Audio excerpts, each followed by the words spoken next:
जी, अस्सलाम वालेकुम। मैं वसंतपुरा शादबाग का रिहायशी हूँ और मेरे बेटे को थैलेसीमिया बीटा थैलेसीमिया का मसला था, जिसके बारे में हमें डॉक्टर्स ने आगाही दी कि इसका हल सिर्फ यही है कि ब्लड लगता रहे बच्चे को, तो वो सेहतयाब रहेगा और सेट रहेगा अपनी रूटीन में।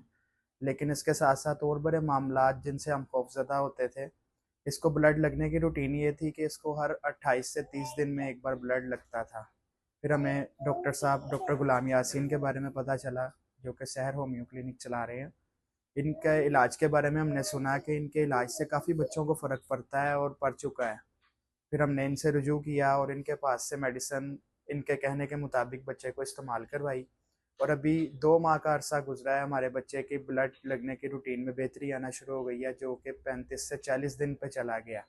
यानी कि 1 महीने से 1 हफ्ता ऊपर मजीद लग जाता है हमारे बच्चे का दोबारा जब ब्लड लगना होता है, उसमें टाइम का इंक्रीमेंट हो गया है। और हम मशवरा यही देना चाहेंगे उन वालिदैन को कि जो इस बीमारी का इलाज जिनको नहीं पता या जिनको नहीं इसके बारे में आगाही है कि इसका इलाज मुमकिन है, वो डॉक्टर साहब से ज़रूर रुजू करें और अपने बच्चे को ज़रूर चेकअप करवाएं कि वो लामालूम उनको मालूम ही नहीं है कि इसका इलाज मुमकिन है और यहाँ पे इलाज किया जा रहा है।